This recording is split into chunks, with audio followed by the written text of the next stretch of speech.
Encuentros semanales, a cargo de Luis Frank, con invitados especiales en cada encuentro. Proyectaremos Juan Moreira, Los Hijos de Fierro, Operación Masacre y No Habrá Más Penas ni Olvido. Informes e inscripción al 11 60 12 86 10. Descuentos para grupos y parejas. El Pulqui Bar, punto de encuentro en el corazón de la ciudad de Buenos Aires. Entre Ríos 484. Las cooperativas construyen un mundo mejor. Novedades en Ediciones Continente. Historia de la Nación Latinoamericana. Un libro de culto para la intelectualidad de izquierda de las décadas del 60 y 70, donde Jorge Abelardo Ramos inscribió una nueva narrativa en el pensamiento latinoamericano. Por primera vez, para interpretar la historia, se enlazaron categorías marxistas con la perspectiva de la patria grande. Ediciones Continente. Editamos futuro con memoria. Ingresá a nuestro sitio www.edicontinente.com.ar o a nuestro Instagram, @edicontinente. Cuenta DNI, la criatura más buena del mundo. Hoy presentamos y prestamos hasta 50 millones de pesos para que Carlos Quincho haga su quincho, para que Rubén Coche se compre su coche y para que María veranee. Esto llega a usted por cortesía de Cuenta DNI de Banco Provincia. Buscamos contarte lo que no te cuentan, conversar lo que te deja sin palabras y subirle el volumen a lo que se quiere callar. AM530 Somos Radio. Buscamos la verdad siempre.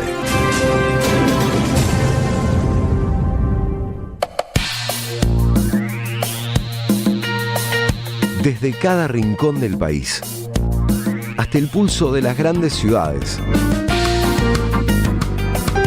El Refugio te conecta con lo mejor de nuestra cultura.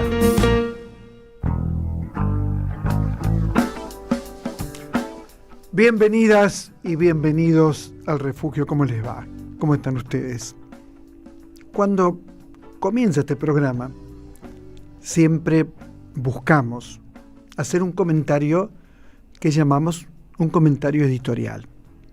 Ayer veía en C5N las imágenes en el programa El Gato Silvestre de cómo la represión destinada, como todos los miércoles, a los jubilados, se expandía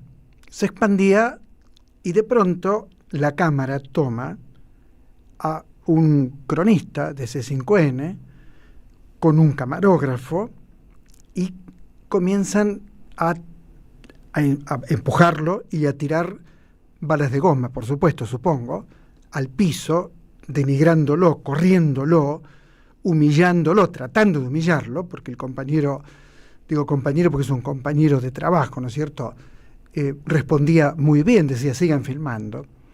Uno veía la crueldad que había en la forma de represión.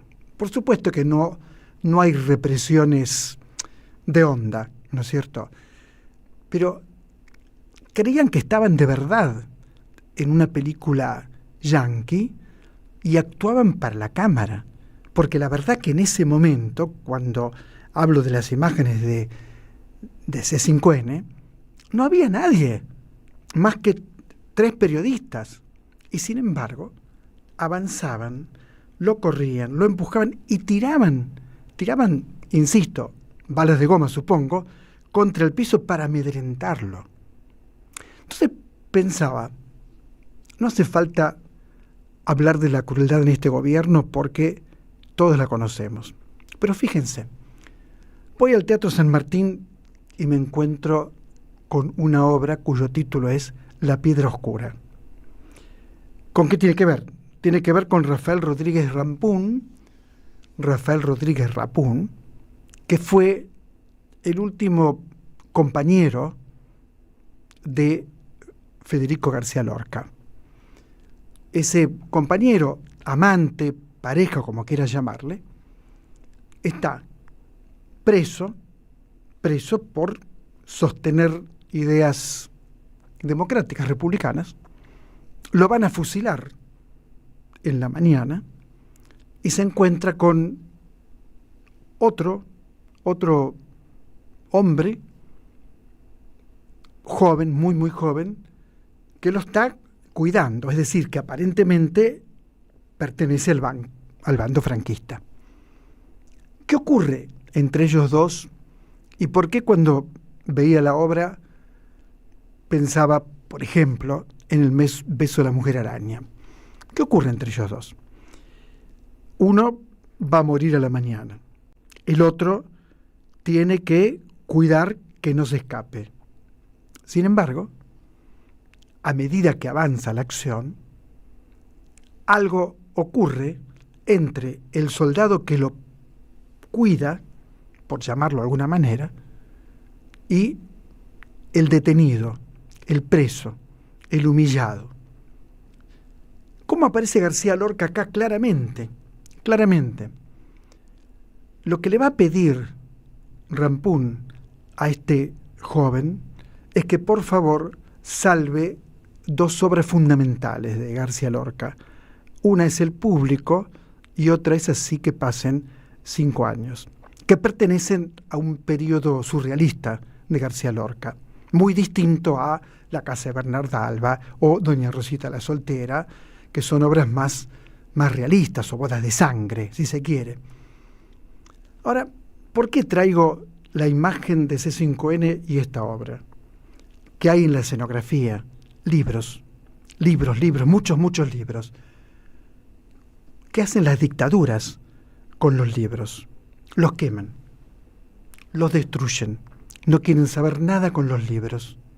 El fascismo siempre destruyó y quemó libros, en la Argentina, en la dictadura. ¿Qué otra cosa ocurre? Rapún, el amigo de García Lorca, y García Lorca han encontrado algo parecido al amor. García Lorca siempre fue homosexual. ¿Qué hacen las dictaduras? Odian a cualquiera que no sea como ellos suponen que debe ser un hombre, una mujer, qué tienen que hacer, hacia dónde deben dirigirse. Está todo marcado. El fascismo dice claramente cómo son las cosas, tienen certezas. Acuérdense del falangista que decía, cuando escucho la palabra cultura, decía, saco el revólver. Formas de la violencia.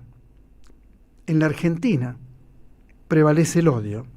En la obra de teatro, ya eso de decir de quién se trata, de Alberto Conejero, dirigida por Alejandro Giles, en la obra de teatro lo que ocurre es que hay una extrema violencia en el hombre que está esperando el momento para ser fusilado. Pero a la vez hay un quiebre en el hombre que lo cuida, en el hombre que tendría que ser su carcelero, hay un quiebre frente a la humanidad y al pedido del otro. En las imágenes que vimos en C5N no había ningún quiebre. No había ningún quiebre, todo lo contrario. Lo que había era puro odio, pura agresión. Te pregunto, ¿conoces alguna dictadura que no tenga como base el odio y la violencia? Yo no conozco ninguna. Vos tampoco, obviamente. ¿Por qué la piedra oscura crece como crece frente al espectador? Porque uno percibe que ese actor extraordinario, que es Martín Urbaneja, se convierte en la voz de Lorca, en el eco de Federico García Lorca. ¿Y por qué lo fusilaron a Federico García Lorca? ¿Por qué lo fusilaron? ¿Sabes por qué lo fusilaron? Te digo una palabra que no me gusta, pero es la que ellos utilizan. Por comunista y por marica. Por eso lo mataron. Comunista no era. En todo caso simpatizaba con el bando republicano, pero no tenía ninguna militancia comunista, Federico García Lorca. Entonces, ¿por qué lo mataron? Por marica y comunista. La palabra marica es una palabra despreciable, pero es la palabra que utiliza el fascismo para avanzar sobre la elección sexual de cualquiera que no sea o que no tenga la misma elección sexual que ellos proponen, ¿no es cierto? Entonces lo mataron por eso. Esa es la violencia. Esa es la violencia. Y cuando pienso, ¿por qué esta obra con Iván Hochman en el papel de Sebastián y Martín Urbaneja en el papel de Rafael y Milagros Almeida, que es como una especie de hada que circula por allí, pienso, ¿por qué San Martín puso esta obra? Yo sé cómo es el Teatro San Martín, por supuesto conozco la orientación del jefe de gobierno, como todos la conocemos. Sin embargo, al poner esta obra hay una decisión parecida a la que tomó Quive Staiff en plena dictadura cuando puso la casa de Bernarda Alba en el Teatro San Martín. Y todos los que estábamos allí percibíamos, sabíamos que estaban hablando de la dictadura. Entonces, formas de violencia, los libros que están en la escenografía, formas de violencia, la elección sexual que aparece en escena, formas de violencia, la represión, la espera de la muerte absolutamente injusta. Uno podría decir toda muerte es injusta, bueno, pero esta es más todavía quizás, ¿no es cierto? Porque es una muerte por ideología, no es una guerra, es una muerte por ideología únicamente. Entonces, las formas de violencia que aparecen en el teatro, las formas de violencia que aparecen en el cine, las formas de violencia que aparecen en las artes plásticas, están hablando claramente, muy claramente, de nuestra sociedad. Y aquí, digo, todos somos partes de eso. No acepto que digamos que bajó del cielo un personaje como Milei. No bajó del cielo, aunque él crea a lo mejor eso. Es parte de un proceso donde muchos argentinos avalan esas formas de violencia. Fíjense, el único diario que dio lo que estoy contando fue Página 12. En Clarín y Nación no existió esa represión. En Radio Mitre seguramente tampoco. En C5N pude ver las imágenes una y otra vez. Formas de violencia. Hay que estar siempre en contra de las formas de violencia. Y qué suerte de verdad, ¿no? Que el teatro, que el arte, hoy las esté poniendo en primer plano. En instantes, Carlos Tomada, por supuesto, en El Refugio.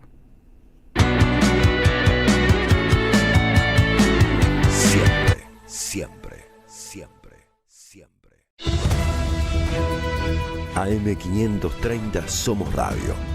Buscamos la verdad siempre. En AM530 pasan muchas cosas y todo lo que pasa está en la red. Somos Radio AM530 en Instagram. Entérate de lo que pasa. AM530 Somos redes. Somos radio. En AM530 pasan muchas cosas y todo lo que pasa está en la red. Somos Radio AM530 en Twitter. Entérate de lo que pasa. AM530 Somos redes. Somos radio. En AM530 pasan muchas cosas y todo lo que pasa está en la red. Somos Radio AM530 en YouTube. Entérate de lo que pasa. AM530 Somos redes. Somos radio. Deja tu mensaje en nuestra línea de oyentes de WhatsApp. 11 3200 0530. La lucha política en cualquier país de Latinoamérica es todos los días y todas las horas y todos los minutos.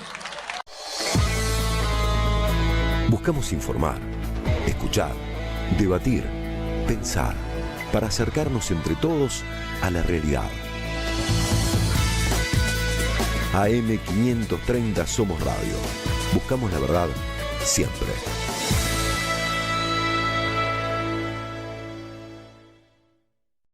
¿Sabés qué le falta a tu carpeta de favoritos? AM530 somosradio.com. El nuevo portal de imagen de streaming. ¿Cómo anda el streaming, no?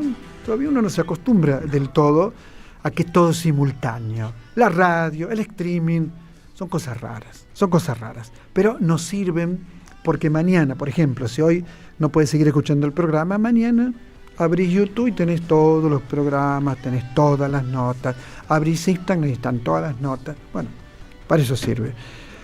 Saludo a un maestro, Carlos Tomada. ¿Cómo va? ¿Qué tal? ¿Cómo vamos?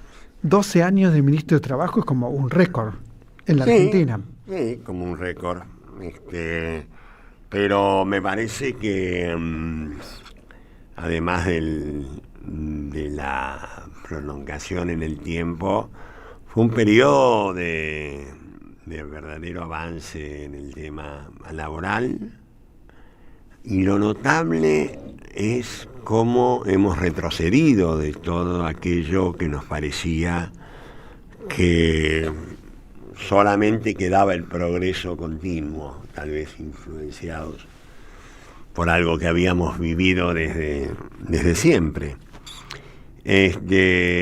Así que esos 12 años fueron 12 años que creció el empleo, y no el empleo público como se empeñan en decir. Casi se duplicó el empleo privado registrado. Fue un periodo donde la puja distributiva formaba parte de la realidad y no se la trataba de reprimir como se hace ahora, donde la formación de los trabajadores era un objetivo que compartíamos todo el gobierno, y desde distintas áreas, claro que de trabajo fundamentalmente, pero de distintas áreas se trabajaba en la formación profesional. Y yo creo que lo penoso es cómo hemos retrocedido, y sobre todo cómo hemos retrocedido en el discurso, ¿no? Nunca pensé que se podían ganar elecciones diciendo que se iban a bajar las indemnizaciones, por ejemplo, o que se iba a celebrar que familias enteras se quedaran sin empleo desde el gobierno. Pero ha sido un cambio muy brutal. No creo que de diagnóstico ya estamos un poquito cansados. Pero el tema va a ser la dificultad para recuperarlo, ¿no? Porque yo creo que sigue siendo un objetivo el tema del trabajo. Más aún, yo creo que hoy por hoy el debate alrededor del trabajo es un debate político, ¿no? No es un problema de abogados o de economistas o de sociólogos. Por supuesto que aportan sus miradas desde esas disciplinas, pero hoy lo que se discute es qué países van a trabajar en el mundo y qué países no van a trabajar. Ahora te pregunto, ¿hay ferias virtuales? ¿Hay tramas de subsistencia totalmente distintas a las que hubo en otro momento? ¿Hay expulsados permanentes del sistema laboral? En un año se perdieron 70.000 puestos de trabajo. Hay 1.800.000 personas buscando trabajo y no lo encuentran. Hay 170.000 puestos de trabajo que se han ido perdiendo. Todos datos que he ido recopilando, ¿no?, antes de encontrarme. Sí. Hay manteros digitales, hay fenómenos de las apuestas, hay 2,5 millones de personas que tienen pluriempleo. Bueno, la pregunta es que ¿cómo se vuelve de semejante triste transformación? A ver, lo primero es no considerarlo como un hecho de la naturaleza o un fenómeno que es ajeno a las decisiones políticas que se han ido tomando en el país. O sea, yo creo que cuando leo, aumentó la desocupación, hay más trabajo informal, dicho así, parecería que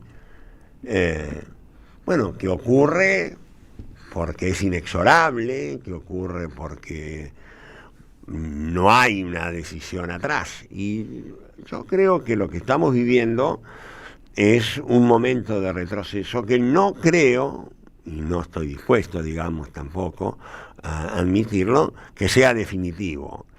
Hay algunos aspectos del mundo del trabajo que sí están cambiando, al compás de nuevas tecnologías, nuevas formas de organización del trabajo. Ahora, no está dicho en ningún lado, ni escrito en ninguna piedra, que necesariamente todas estas nuevas formas de trabajo tienen que subsistir y que además tienen que ser precarias. Hoy la precariedad, yo creo, vos hablaste del multiempleo, hoy yo creo que la precariedad y el multiempleo son dos de los fenómenos más importantes que hay en nuestro país y son dos fenómenos que habrá que revertir. Hay otras cosas seguramente que serán más estructurales, más difíciles, pero ¿por qué los trabajadores de Rappi tienen que ser trabajadores sin derechos? ¿Por qué esta idea, como si no hubiera pasado algo, de que los jóvenes no quieren trabajar en relación de dependencia, en lo que conocíamos nosotros, que apuntaba al pleno empleo? Bueno, si nos hemos pasado 40 años diciéndole que el Estado es una porquería, que en todos los lugares de trabajo se pagan salarios horribles, que la discriminación está a la orden del día, que la violencia y la discrecionalidad patronal es propia del siglo, de comienzos del siglo XX, es difícil que algún joven quiera ir a trabajar a alguno de esos lugares. Por supuesto que no quieren, prefieren cualquier cosa donde juntan unos pesos, que son los mismos pesos que puede juntar en un trabajo de 8 horas. Y esto, insisto, esto es producto de decisiones que toman quienes son dueños de los medios. Pero ¿qué ocurre con el tecnocapitalismo? ¿Qué ocurre con la inteligencia artificial? Está muy bien, yo creo que son fenómenos que ni siquiera se puede decir que sean el futuro del trabajo. Yo creo que son parte del presente del trabajo, pero son parte, no todo. Segundo, no es de un día para otro, no es que mañana todo el mundo va a estar con la inteligencia artificial. La inteligencia artificial no suprime todos los puestos de trabajo, modifica parcialmente algunos, es decir, hay una serie de condicionantes en las nuevas tecnologías. Y hay una también que es muy importante, no es lo mismo un gobierno que defiende el trabajo, un gobierno que coloca el trabajo en el centro de la decisión política, que un trabajo que lo considera un elemento absolutamente secundario. No sé si es claro. Sí. Digamos, el contexto de la aparición de las nuevas tecnologías tiene que ser conducido desde la política. Y no es lo mismo si la política la conduce Milei que si la política la conducimos nosotros. Así de claro.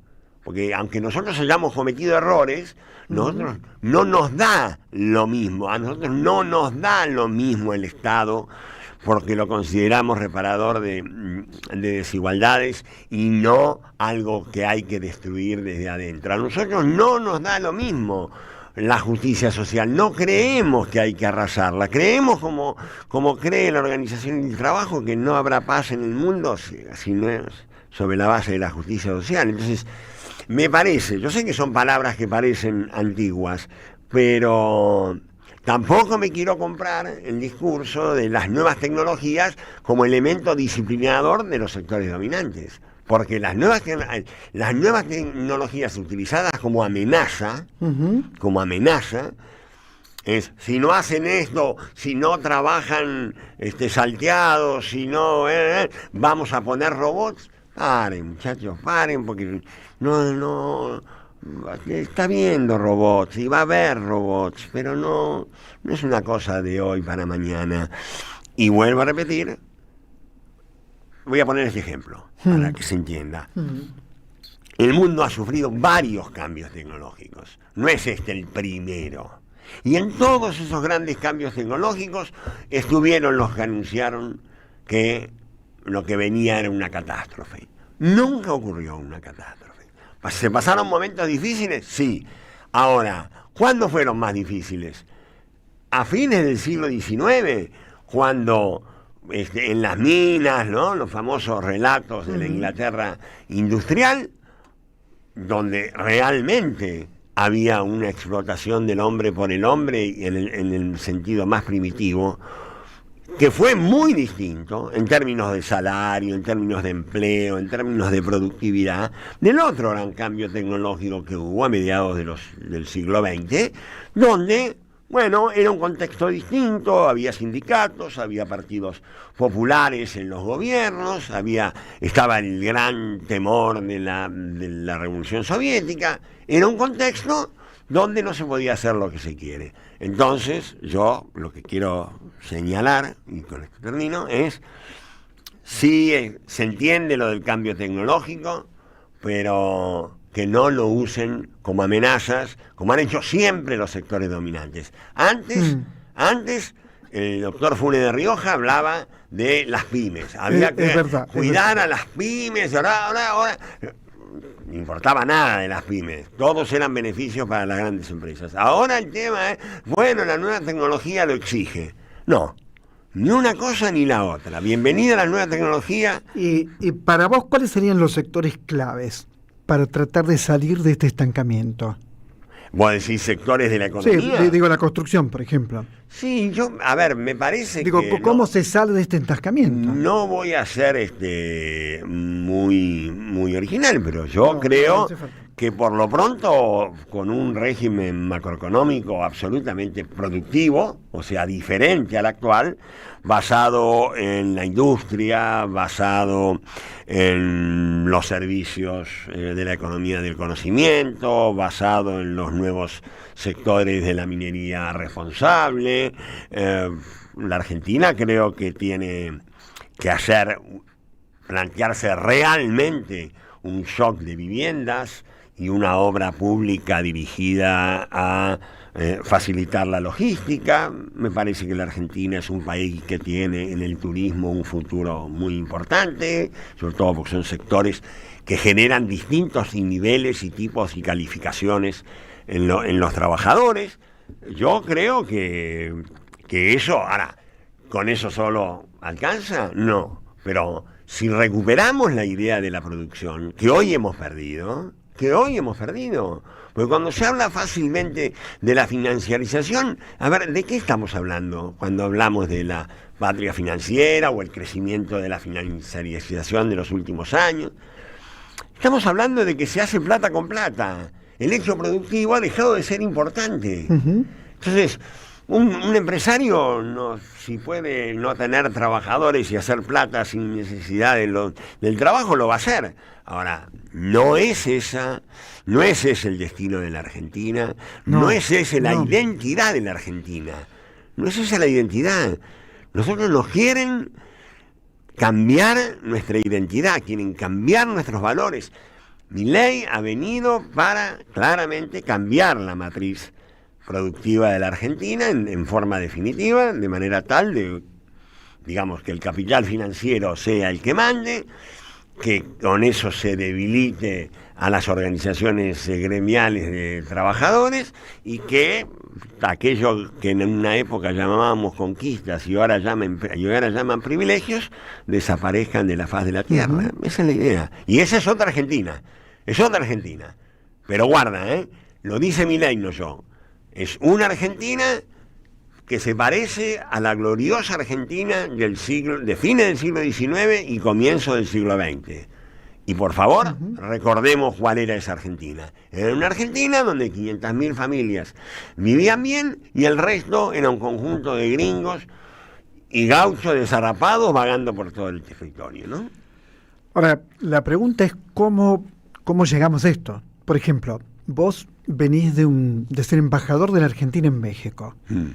Cuando escuchás, yo la verdad que les diría descerebrado, no se me ocurre otro término, al futuro embajador de los Estados Unidos en la Argentina, que directamente viene a representar lo más reaccionario de la política norteamericana y a violar todas las reglas que yo sepa, vos sabés mucho más que yo del tema, de un embajador. Sí, ya. Directamente. Un virrey, ¿no? Exacto, un virrey. Exacto. Yo creo que forma parte del clima de época. No hubiera venido ese embajador si las relaciones de Estados Unidos y Argentina no fueran las que han establecido Trump y Milei. Claro. Digamos, donde las relaciones carnales de Menem parecen un juego de niños. Claro. Me parece que es absolutamente repudiable las declaraciones, porque no es solamente un virrey, sino es un virrey que viene a fragmentar la Argentina, viene a dividirla, viene a fijar reglas, es un virrey que desprecia al país al que viene. Yo creo que cualquier país medianamente digno no aceptaría que estuviera ese embajador, pero en realidad es absolutamente funcional con un presidente que hace lo contrario de lo que está haciendo el resto de la mayoría de los países del mundo, que es cuidar sus recursos, defender sus recursos y hacer valer sus recursos. Milei va y le dice a Trump: acá tiene, jefe, acá tiene, ¿qué quiere? Agua, litio, elija, cobre, venga y lléveselo. ¿Valor agregado? No, gracias, paso. Nos vamos a decir esta frase, tenemos el embajador de Estados Unidos que nos merecemos. Violando todas las reglas de la diplomacia. Sí, todas, sí, no. Como se viola la Constitución. Por eso digo, igual. A cualquier gobierno, sin hacer un análisis de la ideología, simplemente por el comportamiento, simplemente por el decir, ese tipo no puede ser embajador en la Argentina. Y espero que desde nuestro Congreso se tomen medidas para que no pueda asumir como embajador. Estamos conversando con Carlos Tomada, que cuando uno dice 12 años como ministro de Trabajo, la frase es horrible, pero digo, bueno, por algo será. Es decir, será que hizo las cosas bien. La frase es horrible, pero por algo será. Si no, no hubiera estado 12 años al frente de una cartera tan complicada, ¿no es cierto? ¿Qué papel cumple en este momento en la Argentina el sindicalismo? Porque a mí me decepciona permanentemente el sindicalismo. Es decir, me parece que no representa, o una parte, ¿no? Porque Hugo Yasky sí, por ejemplo, esto es una idea mía, otros no. Pero una parte importante no está representando, me parece a mí, los intereses de los trabajadores. ¿Cómo lo ves vos? Es un tema difícil, entiendo lo que decís y entiendo lo que pensás, y sé que lo piensa mucha gente. Por supuesto que hay dirigentes sindicales que no representan a sus trabajadores, pero distinto es si pensamos cuál es el rol del sindicalismo, y me parece que muchas cosas son en la Argentina para bien, como son en la Argentina por la presencia del sindicalismo. El de todos los tiempos. Todos los sindicalismos tuvieron errores, fracasos, triunfos, logros, conquistas, traiciones. Pero yo te voy a decir una cosa. En la Argentina hay más o menos 77.000 representantes gremiales, tomando desde las cúpulas de las centrales sindicales hasta los últimos de los delegados. Lo que vos decís se aplica a algunos muy pocos dirigentes sindicales. El resto se levantan todas las mañanas pensando cómo mejor representan a sus trabajadores, pensando cómo los defienden en este caso. En otros tiempos se levantaban pensando qué nueva cosa podían conseguir, porque también eso hay que decirlo. Se ha naturalizado la idea de la reforma laboral, y entonces todas las reformas laborales que se les ocurren son siempre en contra de los trabajadores. Yo viví un tiempo donde cada vez que aparecía una legislación del trabajo era una legislación que daba cuenta del principio protectorio de los trabajadores que están en una situación desigual con respecto a los empleadores. Ahora, desde hace 30 años, con alguna excepción, de hace 30, 40 años, bueno, yo diría desde la dictadura cívico-militar, y en particular su ministro de Economía, que con el discurso del 3 de abril de 1976 estableció la Biblia que siguieron todos los proyectos neoliberales, conservadores, de derecha que hubo en la Argentina.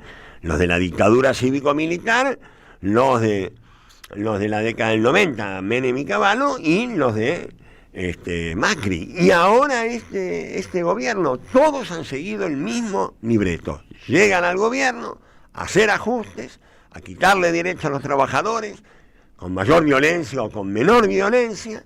Debo decir que la violencia que está cometiendo este gobierno se parece mucho a la violencia de la dictadura cívico-militar, y en esto, para mí, Osvaldo, lo digo y me cuesta decirlo, porque yo siempre he comparado esos periodos, porque me parecen muy gráficos, pero siempre marco la diferencia que hay entre gobiernos en democracia y gobiernos en dictadura. ¿Por qué? Por lo menos para nuestra generación, esa diferencia es la diferencia entre la vida y la muerte. Pero este gobierno está empezando cada día, este oscuro gobierno que tenemos, cada día más aumenta sus niveles de represión, como muy bien dijiste vos, aumenta los niveles de violencia y cada vez es más autoritario. Y ojo porque esas cosas duran un tiempo, después terminan y tienen un mal final. Y no me cuido en hacer esta diferencia. ¿Sabés desde cuándo? Vos que somos más o menos, sos más joven, pero hemos vivido cosas parecidas. Yo cuando lo escuché a Milei decir a esos zurdos de mierda, hijos de puta, los vamos a ir a buscar a cualquier parte, ahí a mí se me terminó la corrección política y la corrección democrática. ¿Por qué? Porque fue una frase casi igual pronunció el general Sanguín, que fue gobernador de la provincia de Buenos Aires y responsable de innumerables violaciones, muertes. Entonces, que un presidente democrático haya dicho una frase así, me parece muy preocupante y merece que le prestemos atención. No tengo ninguna duda. Pensaba cuando te escucho, sos abogado, ¿no? Sí. ¿Cómo llegás a especializarte en el tema del trabajo y cómo dirigís actualmente un departamento en la USAM vinculado con el trabajo? ¿Cómo fue esto en tu vida casi personal, diría, ¿no es cierto? Yo me formé en un hogar bastante politizado y donde el trabajo era... Mi padre era peronista y mi mamá era socialista. Y tuvieron un... No,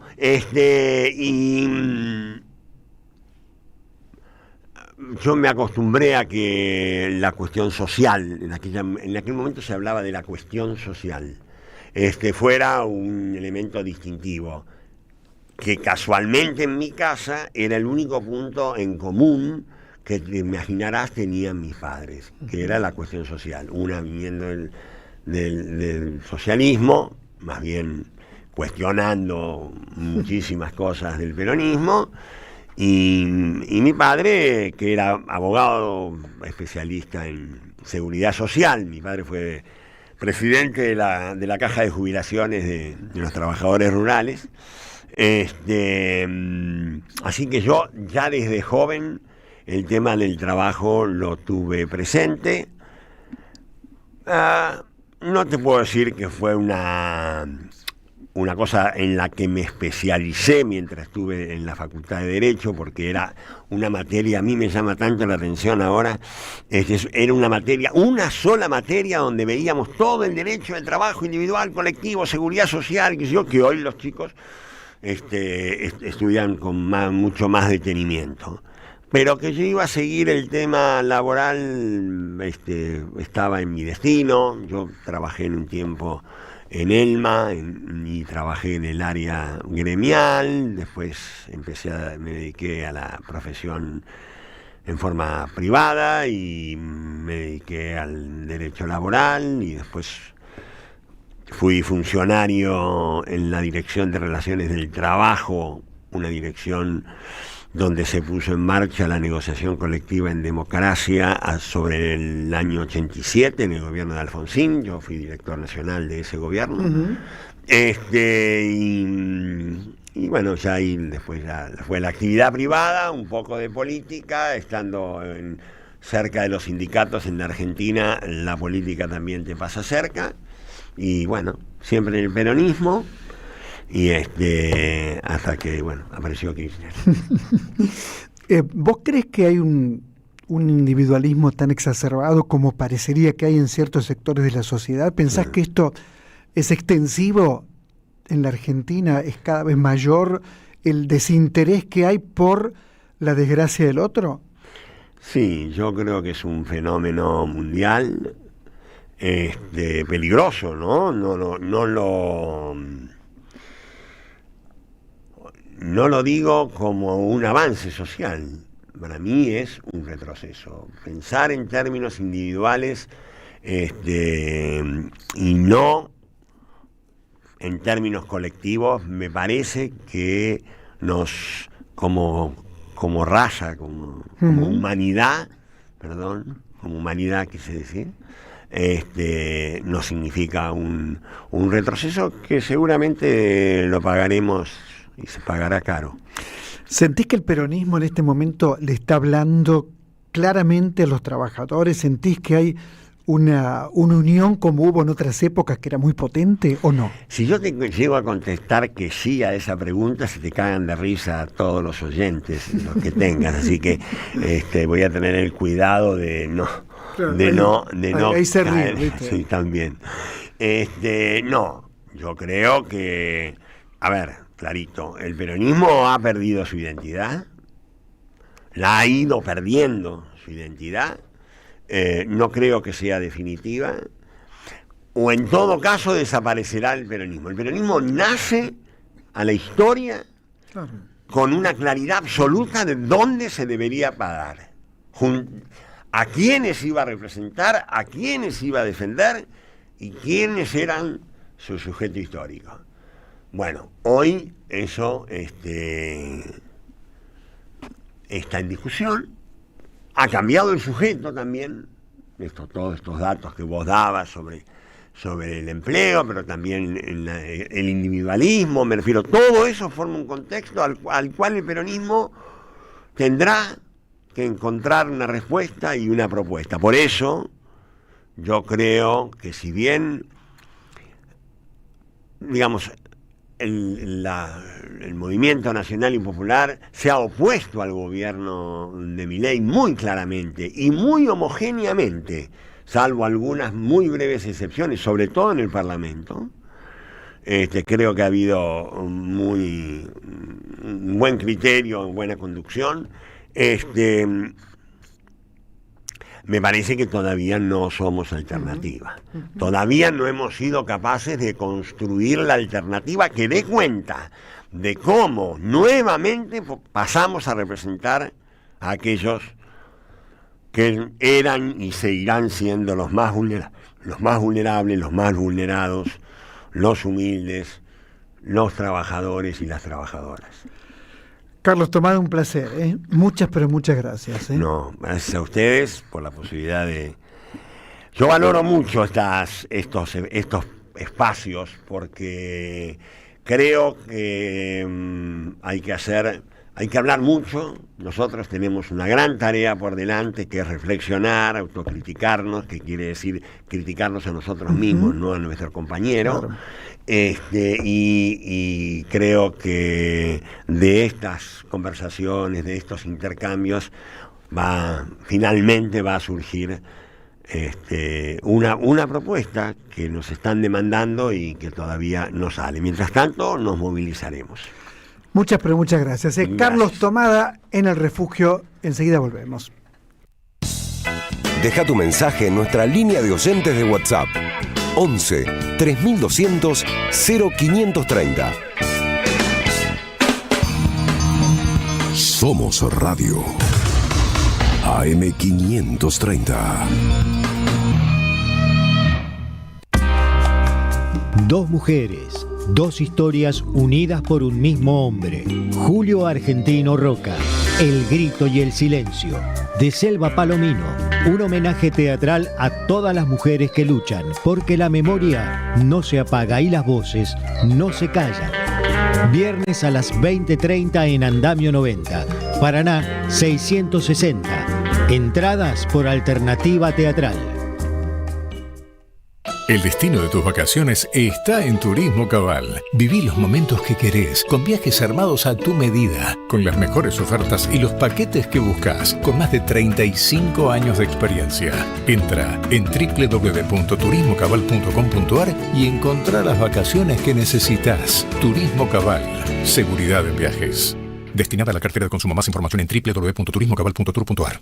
Alimentos cooperativos. Producción y comercialización de productos cooperativos y de agricultura familiar. Envíos a todo el país. Por pedido, envía tu mensaje al 11 34 31 2928. Seguinos en Instagram como @alimentoscooperativos. Irse a la banquina no es necesariamente algo malo. Los viernes a las 21, AM530 busca otros caminos. La Banquina. Entrevistas, recomendaciones, nuevas tendencias y una agenda federal. Los viernes de 21 a 23, La Banquina. En AM530 Somos Radio. Buscamos la verdad siempre. Seguí a la Cámara de Diputados de la Provincia de Buenos Aires a través de sus redes sociales y entérate de todas las actividades legislativas en Instagram y Facebook como @diputadosBA y en Twitter como HCDiputadosBA. En 2025 venía a los talleres de Lecuni. Música, actuación, coro, tangos, cuentos, teatro, percusión y mucho más para compartir en familia. Acordate, en 2025 los talleres de Lecuni te están esperando. Informes e inscripción, informes.ecuni@gmail.com y seguinos en Facebook, Espacio Cultural Nuestros Hijos, y en Instagram, @ecuni.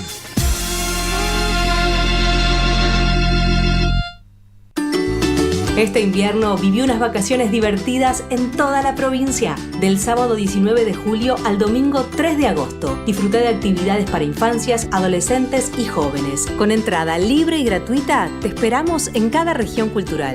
Música, teatro, videojuegos, cine, circo, kermés, magia, títeres, libros, freestyle, talleres y mucho más. Divertite y pasala bien con amigos, en familia, en tu barrio, en comunidad.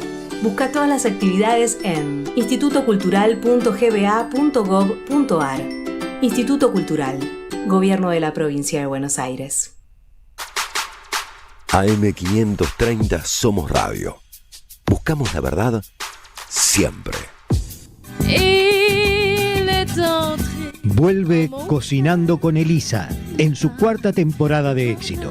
Una estancia, un extraño vínculo entre una cocinera y su ayudante. Una metáfora sobre el abuso de poder y la violencia represiva en dictadura. Ganadora del premio María Teresa de León. Cocinando con Elisa, los sábados a la hora 20:30 en Ítaca. Complejo Teatral, Humahuaca 4027, Ciudad de Buenos Aires. Ensayo, cuento, novela y poesía en la boca de sus autores. Momento de libros en el refugio.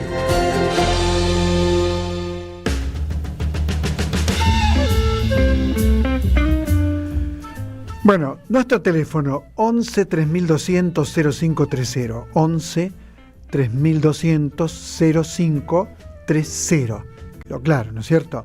Pueden llamar, dejar mensajes, lo que ustedes quieran.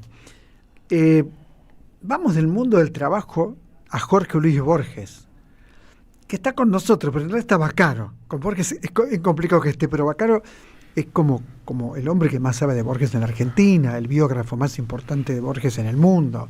Bueno, está con nosotros aquí para hablar también de otros libros sobre Borges que acaban de publicarse, o en el transcurso de unos meses se publicaron 2 libros. Alejandro, ¿cómo va? ¿Cómo te va, Osvaldo? Un placer, ¿eh? No, la gente mí... se va a dar cuenta que somos amigos, ¿no? Esos elogios. No, bueno, la biografía de Borges yo no la escribí. No. O sea, la tiene Daza, ¿no? No, ahora Planeta. Ahora Planeta, bueno.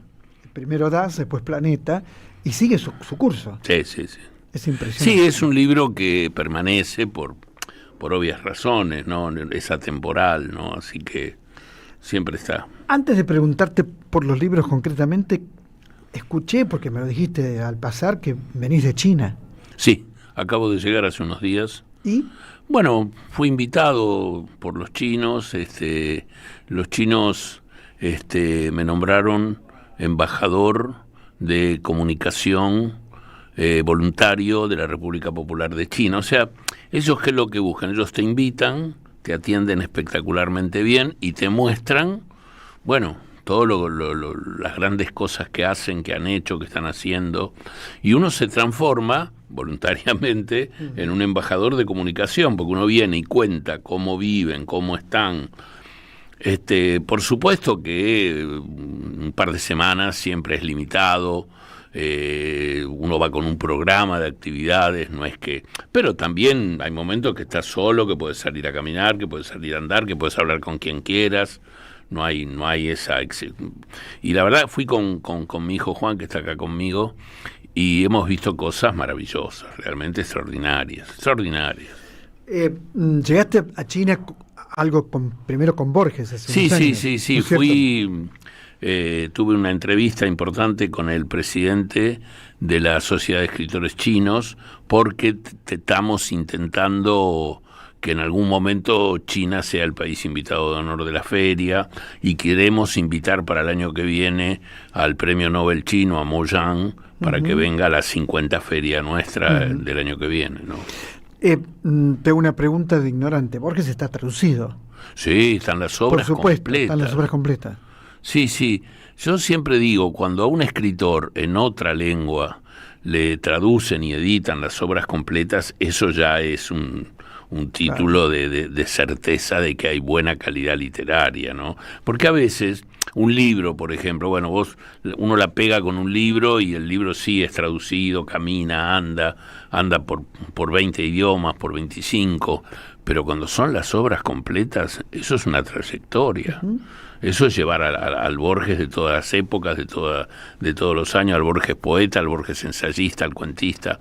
O sea, cuando ocurre, mirá, cuando a Borges le hizo Gallimard las obras completas en la Pléiade, la prestigiosa colección La Pléiade, es un poco como ganar un Nobel, ¿no? Y sí.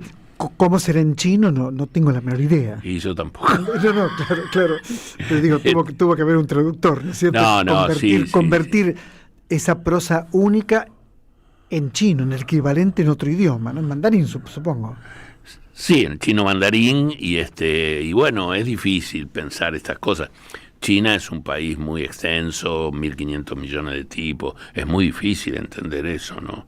Nosotros no podemos entender lo que pasa acá, que somos 43, 44 palos, imagínate 1.500 millones, ¿no? Tengo aquí los cuadernos de Godel, ¿no es cierto? Sí. Que no es este es otro libro. Mira, las cartas a Godel. No traje todos porque es imposible. Las cartas a Godel. Y también Textos secretos y falsas atribuciones. 2 libros que salieron en un lapso... En un año. Sí. Casi 6 meses cada libro, ¿no es cierto? Sí, porque vos sabés que hay una cosa es la producción, o lo que uno produce, y otra cosa es la publicación, ¿no? Yo, por ejemplo, tenía, en 2 años publiqué 3 libros.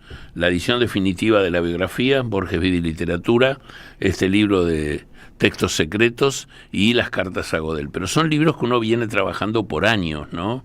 Por ahí hace 5 o 6 años que empecé y se dio la circunstancia que a Planeta le interesaron y se editaron en 3 años seguidos. ¿Y hay cambios entre la primera edición y esta? Sí.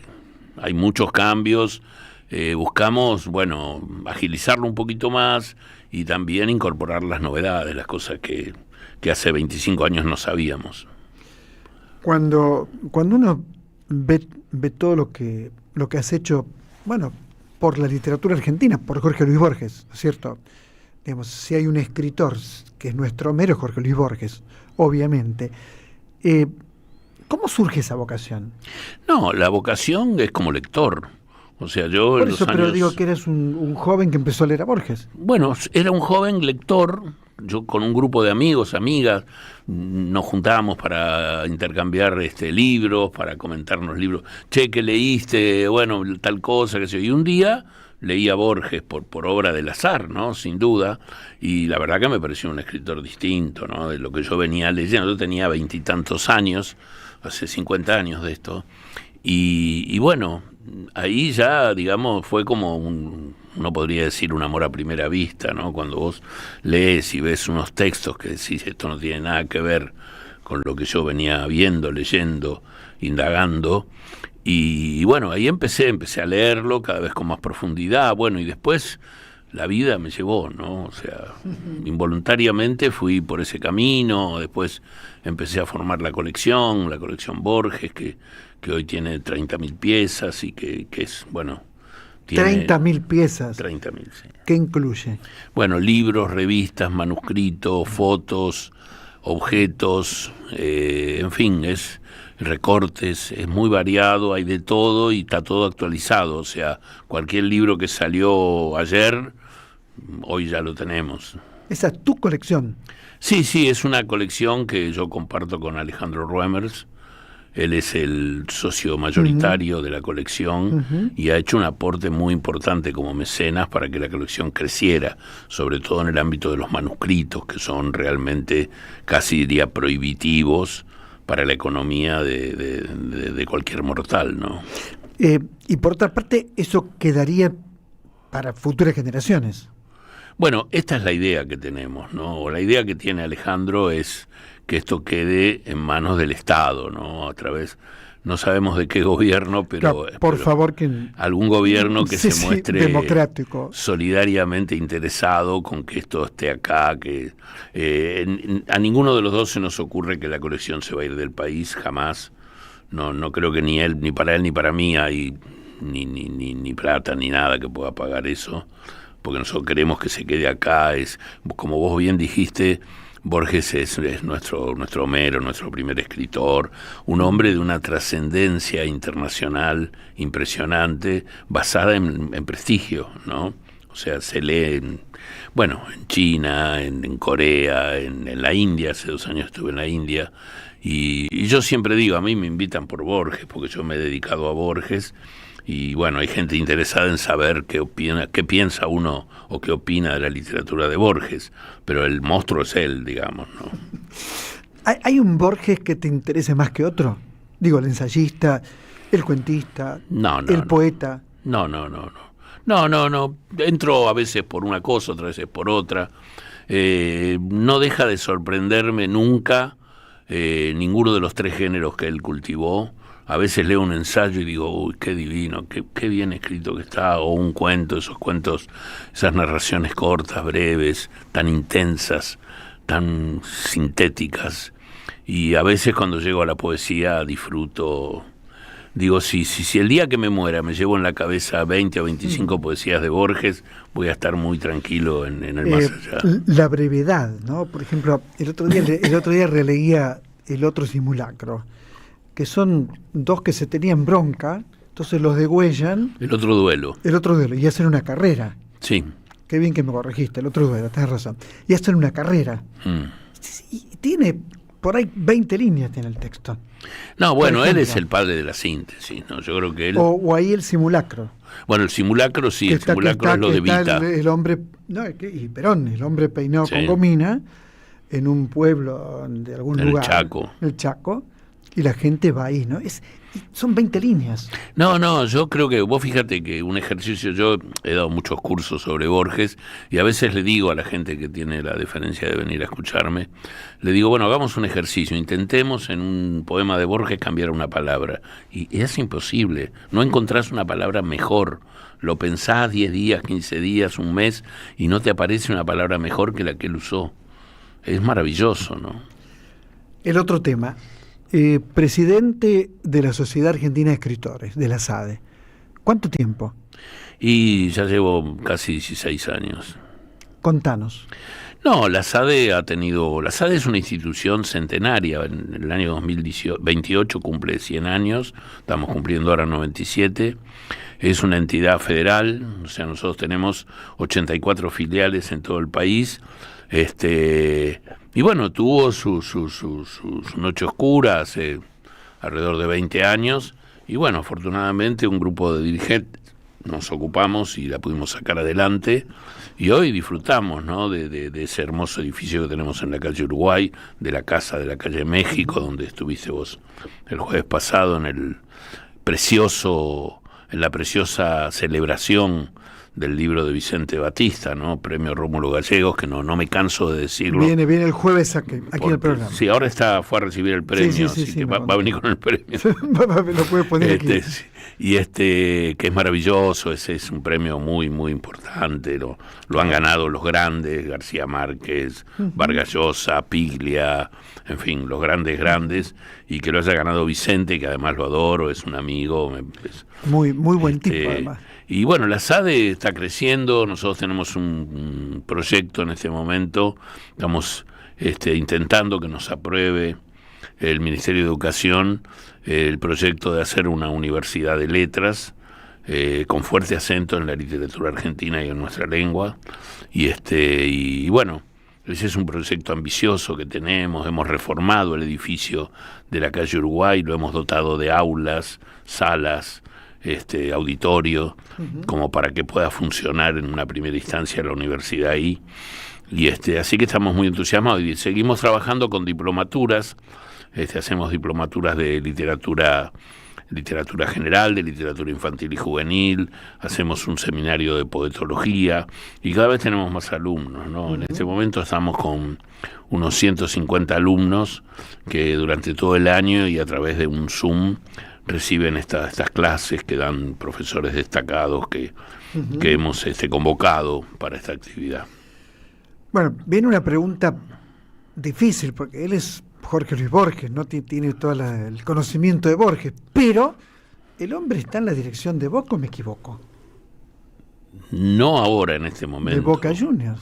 No, ahora en el mes de abril pasado cumplí 50 años de socio, ¿no? Así que O sea que estamos sufriendo. Sí, bueno, pero es un sufrimiento. Nosotros, digamos, el hincha tiene esa capacidad de soportar una adversidad que tampoco es tan grave, ¿no? Lo que pasa es que los medios, lo que más vende es Boca mal, después Boca bien, después River mal, después River bien. Eso sí es la escala de lo que rinde el rating, ¿no? Que es de lo que viven, ¿no? Los periodistas, todo el mundo. Eso es inevitable, la televisión, la radio. Es parte del mundo capitalista en el que vivimos. Y Boca mal es un negocio extraordinario. Yo te invito, Osvaldo, a que vos pongas los programas de ESPN, de TIC de la tarde, están todos hablando de Boca, todos. Es verdad, todos. Que se va fulano, que viene Mengano, que le van a dar la capitanía a Paredes, que no la va a querer, o sea, es así, bueno, digo. Hace 11 partidos que no ganamos. Sí, está bien, pero no es una tragedia, no estamos mal en ninguna tabla. Ganamos ahora un par de partidos y todo se revierte. Así que sí, yo creo que también acá juegan cosas de índole política, ¿no? O sea, nosotros tenemos un presidente como es Juan Román Riquelme, que no negocia con intermediarios, que no tranza con la barra brava, que quiere el club para la gente, que le interesan los deportes amarillos. Acabamos de salir campeones en básquet, o sea, bicampeones, el año pasado también ganamos, y hay una pelea contra un macrismo que quiere el Boca Sociedad Anónima, el macrismo y mileísmo, porque ahí en esa están juntos sin duda, en la otra por ahí se pelean un poco, porque hay mucha mentira en eso, ¿no? Terminan después siempre yendo juntos, pero bueno, para la tribuna. Pero nosotros queremos el Boca para la gente, el Boca que el socio sea el dueño del club como es, y cada 4 años elige presidente. Si Riquelme no fuera bien, el socio en el 2027 tiene la oportunidad y la opción de elegir otro presidente. Ahora, si Boca es sociedad anónima, no podés cambiar. Podés cambiar el CEO, podés cambiar el gerente, pero el club va a ser manejado por el dueño. Textos secretos y falsas atribuciones. Qué impresionante este libro, todo lo que descubriste que no era de Borges. Sí. Y sin embargo se decía que era de Borges. Sí, bueno. Yo es un fenómeno que debo reconocer que no lo he visto con frecuencia en otros escritores. Alguna cosa sí. Pero en Borges, bueno, Borges también es un tipo mediático, ¿no? Un tipo que le interesa mucho lo era desde los años 60, ¿no? Empezó ese escritor ciego, bueno, todas esas cuestiones, candidato eterno al premio Nobel que nunca se lo dieron, y bueno, un ser mediático que despierta que la gente lo imite y publique cosas imitándolo y se haga pasar por Borges, y bueno, a veces hay que hurgar finito y ir hasta las profundidades de ciertos textos para darnos cuenta que no era de Borges, ¿no? Y esto lo investigaste, fue una larga investigación. Sí, una cosa de años, sí. Este libro, primero no lo pensé como libro, empecé a investigar temas que me interesaban, ¿no? Y se fueron formando los capítulos y un día dije, bueno, acá hay un libro, ¿no? Y como contracara de esas falsas atribuciones, hay textos que yo llamo ahí secretos, ¿no? Que es una palabra que yo uso, pero que no quiere decir que sean secretos, textos que sí pertenecen a Borges, pero no fueron firmados con él, pero está altamente reconocido que fueron obra de su pluma. ¿Y Godel? No, las cartas a Godel son divinas. Eso es divino, Osvaldo. Mirá. Muy son bello, unas cartas de un Borges bello. de 14, 15, 16, 17 años. Muy revolucionario. Sí, un Borges que yo cuando lo leí la primera vez, la verdad no entraba. Digo, me sorprendió. ¿Qué pasa? Me sorprendió. Sí, es divino. Yo creo que ese libro es para leer esas cartas y gozar. Pensar que ese Borges era un chico de 14, 15, 16 años y que ya hablaba de temas importantes, fundamentales, que ya se daba el gusto de decir por qué le gustaba o le dejaba de gustar el Quijote, que te recomendaba, por ejemplo, leer a un escritor como Rafael Barret, que era un anarquista español afincado en Paraguay. Se daba el lujo de hablar de mujeres cuando Borges siempre ha tenido una relación, digamos, compleja. Ha sido compleja, está bien, está muy bien. Sí, ha sido un hombre de amores no correspondidos, digamos. Te la canto. Bueno, sin duda. Y quizás es el paradigma del amor no correspondido, ¿no? Y bueno, yo creo que Borges insisto, como ser mediático despierta mucho interés y todo esto cobra vuelo y sobre todo en las redes, ¿no? ¿Hay un próximo libro? No. Sí, hay varios próximos. Decime uno. Bueno, ¿Qué estás pensando? Bueno, hay varios próximos en los que estoy trabajando.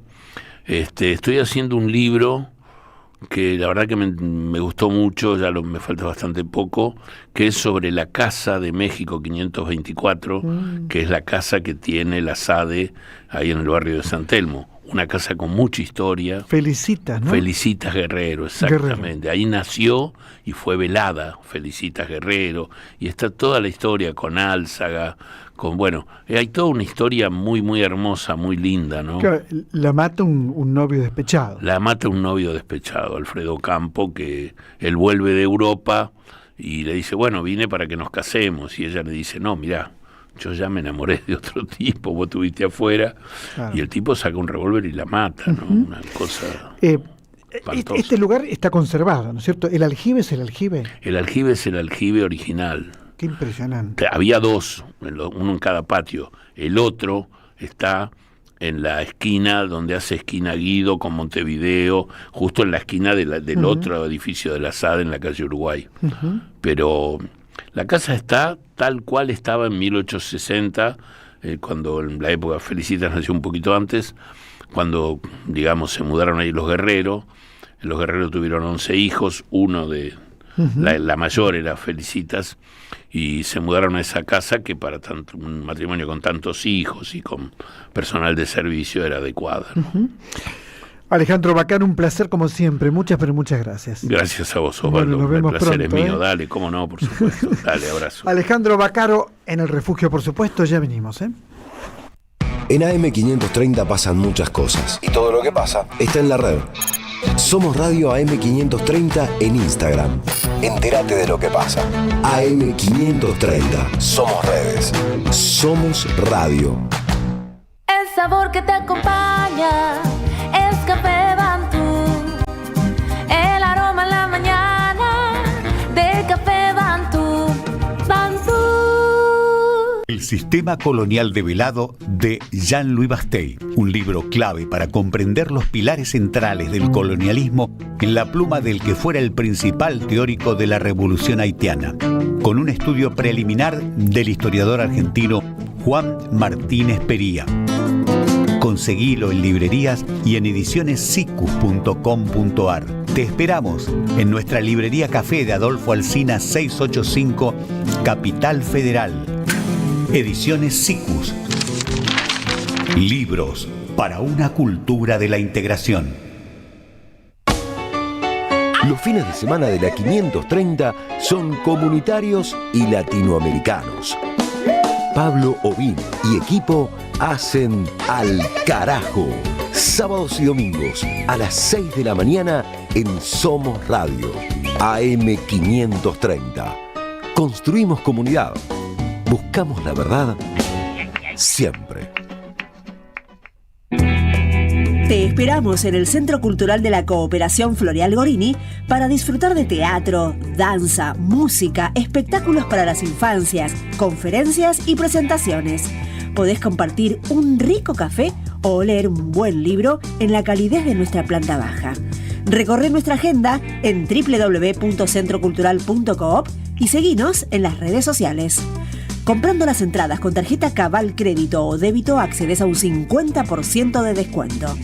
Centro Cultural de la Cooperación Floreal Gorini, Avenida Corrientes 1543, Ciudad de Buenos Aires. Una experiencia cultural y cooperativa.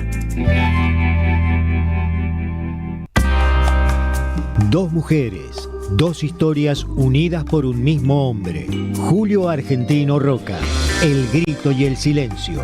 De Selva Palomino, un homenaje teatral a todas las mujeres que luchan, porque la memoria no se apaga y las voces no se callan.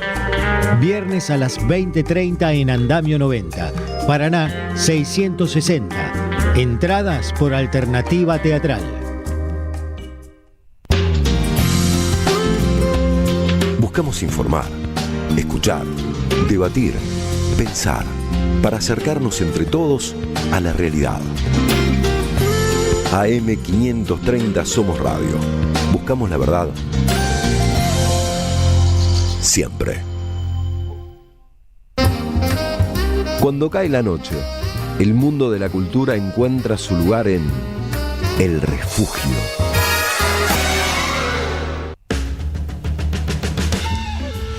Muy bien, David Alejandro Pérez dice: este programa me encantan el tono y el ritmo que tiene, ya que comparto la radio todo el día, pero las formas en que se expone, se actualiza y se habla en este programa es como me gustaría discutir a mí. Bueno, qué bueno lo que contás, David, muy bueno. Gracias. Bueno, Neo Racer 46, grande Carlos. Alicia Rey, buenas noches Osvaldo, tenés un gran invitado, Carlos Tomada. Lorenzo, felicitaciones, tener como entrevistado al mejor ministro de Trabajo en los últimos tiempos. Otro oyente dice: necesitamos un peronismo sólido para la época actual y la que se viene. Nani Macías dice: es muy necesario ir a votar el 7 de septiembre, tenemos que ganar las elecciones en la provincia de Buenos Aires. Bueno, un mensaje de Villa María: este gobierno que se presupone libertario interviene en todas las paritarias. Carlos Tomada en 12 años dejó que las paritarias fueran realmente libres. Por eso subió el salario real durante su gestión. El mejor ministro de Trabajo de la historia, dice Javier de Villa María. Gladys de Villa Crespo, buenas noches Osvaldo, qué buena reflexión tu editorial. A Tomada lo respeto mucho por su trabajo en el ministerio y lealtad. Un valor hoy devaluado. Saludos. Gladys de Villa Crespo. Ariel Mancilla, excelente entrevista al doctor Tomada. Gracias, Ariel. Bueno, después vienen otros mensajes, pero no tengo tiempo de todos, ¿no? Hola Osvaldo y equipazo, tu mención a la relación entre el prisionero y el guarda y el guardia me hizo acordar a la película El último deber con Jack Nicholson. Excelente entrevista a Tomada. Gracias por el programa, dice Fernando de Quilmes. Bueno, saludos desde General Rodríguez. Muchas gracias. Que dice, perdón, hay un saludo de General Rodríguez, pero no lo abrí. Bueno, sí, Fernando de Quilmes sería, creo. Bueno, después lo vamos a leer. Nora Santana también. Muchos mensajes, pero escuchemos qué linda voz que tiene, qué hermosa voz que tiene, qué bien que canta, ¿no es cierto? A ver, Verónica Costa. Que parles el francés y tiras el dinero a dos manos, que cenas con champán bien frappé y en el tango enredas tu ilusión. Sos un piscuí de pestañas muy arqueadas. Verónica Costa, qué bien cantás. ¿Cómo estás? Osvaldo Quiroga te saluda. ¿Cómo estás? Verónica, ¿me escuchás? Sí, yo te escucho muy bien, ¿vos? Perfecto. Bueno. ¿Cómo va, cantante y actriz Verónica Costa, que te presentás ya? Me presento ya. En realidad el viernes de la semana que viene. Tenemos unos días todavía en el medio. Muy bien, con un pianista que es Andrés Linetsky, correcto, ¿no? Andrés Linetsky, sí, un pianista exquisito para mi gusto, bueno, y para el gusto de muchos. Es un gran pianista de tango y de cualquier estilo. Es un gran pianista, es muy bueno él. Bueno, yo dije actriz y cantante, ¿no? Para mí son cosas que van muy juntas, ¿no? Porque uno, para poder interpretar bien, me parece que está bueno que digas actriz y cantante. ¿Cómo lo ves vos? Y sí, para mí es fundamental la interpretación, ¿no? En el tango, por sobre todas las cosas, ¿no? Que cada uno es una microhistoria, un pequeño instante de vida que transcurre en 2-3 minutos, hay toda una historia contada. Y bueno, y sí, y lo teatral para mí es muy importante. O sea, de hecho yo cuando empecé a estudiar teatro, hace, no sé, mucho tiempo, que vos sabés que yo, bueno, mis últimos tiempos son junto a Pompeyo Audibert, ¿no? Pero nada menos, ¿no es cierto? Nada sí. más ni nada menos que Pompeyo. Con el caballero Audibert. Pero hace muchísimos años, cuando empecé a estudiar teatro, que empecé en Andamio, en la escuela de Alejandra Boero. O sea, claro, mi particular inquietud fue porque necesitaba herramientas para la interpretación, más allá, ¿no?, de que el tango sea tan particular, tan de Buenos Aires, y que es algo que uno va masticando con el paso del tiempo y lo va absorbiendo, ¿no?, y mamando durante cada segundo de vida en esta ciudad. Bueno, pero fui al teatro por ello, para encontrar a su vez otras herramientas. ¿Y el tango cómo llega a tu vida? ¿Cómo descubrís el tango? Bueno, una persona joven que uno supone que está más cerca de los Beatles y de los Rolling Stones, ¿no es cierto? ¿Cómo llegas al tango? Es que también he escuchado de todo, Osvaldo. Y bueno, pero el tango llegó porque también, bueno, tengo así un lado... de muy chica escuchaba mucho Serrat, mucho Silvio Rodríguez, ¿no? Esas cosas. Y después tuve un novio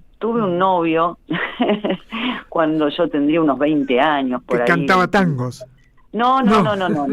Era muy tanguero, muy tanguero, taxista también. Y fue el que me regaló por primera vez un cassette de tango, más allá de que cuando yo era chica en mi casa se escuchaba jazz, se escuchaba tango, se escuchaba folclore, bueno, pero obvio, más jazz que otra cosa era cuando yo era chica. Y bueno, este hombre muy tanguero me regaló un cassette de Julio Sosa que yo me la pasaba escuchándolo, era ponerlo y sacarlo, bueno. Y de ahí para adelante ya fue un camino propio, ¿no?, de irme encontrando y empezar a tener la inquietud por cantarlo a su vez, ¿no? Y ahí te formaste como cantante. Es una pregunta, no lo sé. Sí, es o una cantabas, formación... ya cantabas. En realidad empecé a cantar para los 17, 18 años sin ninguna formación, ¿no? Hacía coros en una banda de beat y agogó, que se llamaba Academia Beat, que era una banda soporte de Los Intocables, o sea, te estoy hablando de géneros musicales muy ajenos al tango. Y por ahí empecé a cantar y a probar, a tomarle el gusto a ser parte de la música. Y bueno, y ya después no, claro, una vez que me lo quise tomar en serio, empecé a buscar maestros, maestras con quienes adquirir técnica. Y bueno, y así todo, considerando que más o menos ya alguna formación tengo, sigo entrenando. Es como ir al gimnasio, ir con un profe. Claro. y ahora presentás un LP nuevo. Estamos presentando con Andrés, en realidad es un EP, ¿viste? Esas cosas modernas que ahora nos obligan a decir, porque son Contame qué es un EP. Bueno, tuve que aprenderlo, porque, ¿viste? Una cosa es un single, que uno más o menos relaciona rápido y dice es un sencillo, ok, bien, bárbaro. No, bueno, un EP en inglés es un extended player, o sea, no es un long play, no llega a la categoría de disco, pero son más de 2 temas, entre 2 y 8 temas. Entonces, bueno, grabamos un EP con Andrés Lineski hace muy poco, a principio de este año, lo estamos presentando. Por supuesto, el show es más que el EP. Estamos haciendo también algunos tangos que son de él, que son composiciones de él.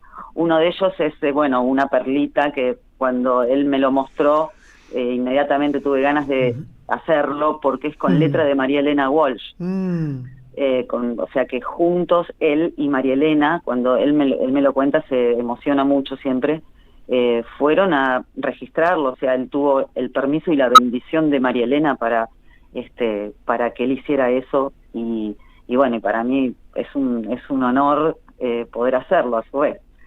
Y bueno, estamos haciendo, ya te digo, algunos tangos de él también, tango tradicional, pero reversionado, encontrando nosotros otra forma de contarlo, digamos, musicalmente hablando, y es muy probable, sí, que volvamos a grabar prontamente, digamos, el volumen 2 sería del EP, de los tangos antes del fin. Porque no hace tanto tiempo te presentaste en Clásica y Moderna, ¿es correcto? Es correcto, sí. Hará unos 2 meses y medio, más o menos. Estuvimos en Clásica y Moderna, también, bueno, en el Centro Cultural de la Cooperación, que vamos a volver a estar ahora en el mes de septiembre también. Y o sea, estás lanzada, absolutamente lanzada. Empecé, digamos, a carretear para levantar vuelo prontamente, sí. Bueno, pasemos lo que nosotros llamamos el chivo completo, ¿eh? Pasémoslo. Claro, día de la función, horario, cómo comprar las entradas, todo. Te cuento. La función es el viernes 8 de agosto, viernes de la semana que viene, a las 21 horas, en Cambalache Social Club. Las entradas las pueden adquirir en ¿Dónde queda? Ay, perdón. Cambalache Social Club, ¿dónde queda? Cambalache Social Club, en Defensa 1179, San Telmo. Bien. En San Telmo. ¿Sabés dónde es? Es en lo que es la Casa de los Ezeiza. Ah, que es hermosa. Hermosísimo. Es muy lindo. Es un lugar mágico, sí, para ir, además de para a mí. Claro que sí. Es un lugar hermoso para ir y caminar y estar, porque es mágico. Es como volver a otro tiempo, ir allí. Y las entradas por alternativa teatral. Por alternativa teatral. ¿Por qué se llama Antes del Fin? ¿Por qué Antes del Fin? Mira, tiene una justificación primaria así, bastante sonsa, que es que cuando el año pasado nos empezamos a juntar con Andrés, se nos venía el fin del año pasado, claro, y surgió la inquietud de tenemos que salir con esto, tenemos que salir a tocar. Y yo dije, bueno, salió el nombre del show, Tangos Antes del Fin, ¿no? Buenísimo. Pero, claro, si uno se pone a ver, bueno, fue una soncera el porqué primario, digamos, pero cuando se me presentó el nombre, fue una o sea, me abrió toda una dimensión de significados que resonaban en mí, por supuesto,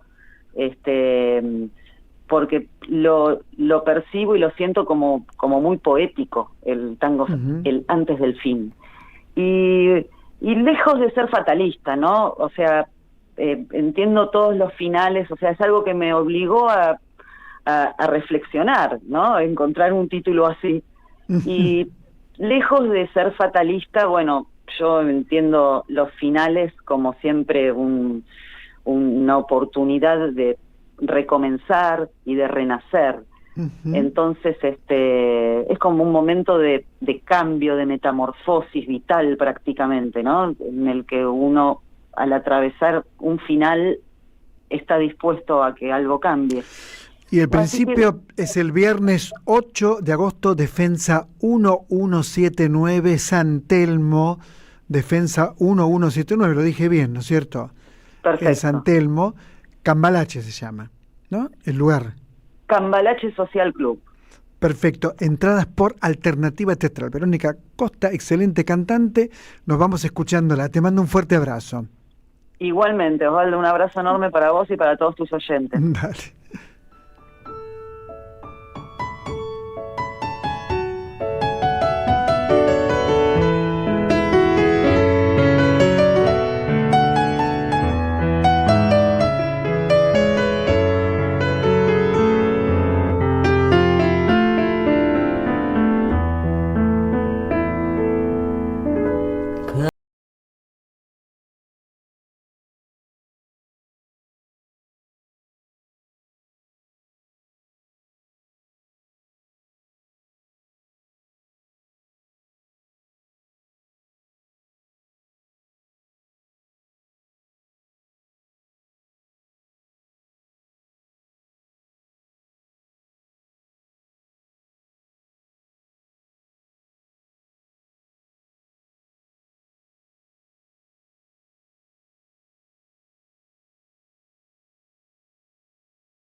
Deja tu mensaje en nuestra línea de oyentes de WhatsApp 11 3200 0530.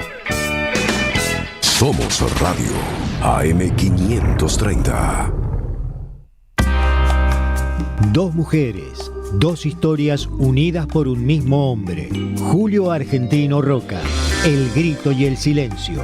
De Selva Palomino, un homenaje teatral a todas las mujeres que luchan, porque la memoria no se apaga y las voces no se callan.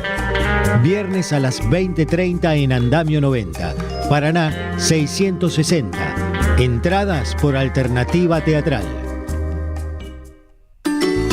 Este invierno viví unas vacaciones divertidas en toda la provincia. Del sábado 19 de julio al domingo 3 de agosto. Disfruté de actividades para infancias, adolescentes y jóvenes. Con entrada libre y gratuita, te esperamos en cada región cultural. Música, teatro, videojuegos, cine, circo, kermés, magia, títeres, libros, freestyle, talleres y mucho más. Divertite y pasala bien con amigos, en familia, en tu barrio, en comunidad. Busca todas las actividades en institutocultural.gba.gov.ar. Instituto Cultural, Gobierno de la Provincia de Buenos Aires. La expansión del universo no terminó. Big Bang, un teatro de la mente con Marcelo Figueras. Los viernes a las 23, Big Bang. AM530 Somos Radio. Buscamos la verdad siempre. El destino de tus vacaciones está en Turismo Cabal. Viví los momentos que querés, con viajes armados a tu medida, con las mejores ofertas y los paquetes que buscas, con más de 35 años de experiencia. Entra en www.turismocabal.com.ar y encontrá las vacaciones que necesitas. Turismo Cabal. Seguridad en viajes. Destinada a la cartera de consumo. Más información en www.turismocabal.tour.ar. A las madres, las abrazamos entre todas y todos. No les vengo a hablar de lo mal que nos trata el gobierno. Las madres no esperamos nada de Milei, lo combatimos. No queremos sentarnos a hablar con él ni con nadie que venga de su mano. Pero las madres sí esperamos todo de nuestro pueblo. Seguimos la lucha como a ella le hubiera gustado y reclamamos una vez más la solidaridad de todos los que nos quieren. Colaboren, no importa si poco o mucho, lo que puedan. Todo suma, los necesitamos. No se olviden el alias, amigos.madres.plaza. Tu aporte económico es muy importante para seguir creciendo. Defendamos la memoria, un legado cargado de futuro. Súmate a este proyecto colectivo. Construyamos comunidad. AM530 Somos Radio. Buscamos la verdad siempre. Apaguemos los celulares y pongámonos cómodos. Porque en el refugio corremos el telón para charlar de teatro.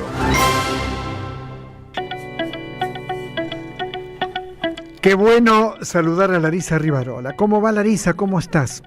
Qué bueno saludar a Osvaldo Quiroga. Muy bien. Salió bien, podemos hacer un número vivo, ¿viste? Por supuesto. ¿Viste esos payasos? El payaso blanco y el otro. Claro.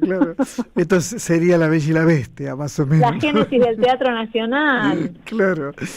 Larisa, me contaron que estás de congreso, ¿puede ser? Estoy de congreso porque no quiero ser menos que Ulises Rodríguez, que habla de festivales. Claro. Entonces dije, vamos a hablar de congresos. Dale. No, es un buen momento, casi ya pasando mitad del año, me parece hacer una especie para mí de resumen y de síntesis de lo que tiene que ver con la cultura, el teatro y varias cuestiones vinculadas a eso, en relación con las políticas del gobierno nacional. ¿Y por qué digo esto? Me interesa hablar del 33º, acá aparezco Ulises Rodríguez, 33º Congreso Internacional de Teatro Iberoamericano y Argentino. O sea, 33 años ininterrumpidos de un Congreso Internacional de Teatro en nuestro país. Esto me parecía muy súper importante. Es un congreso que se organiza en el marco de la Facultad de Filosofía y Letras de la UBA.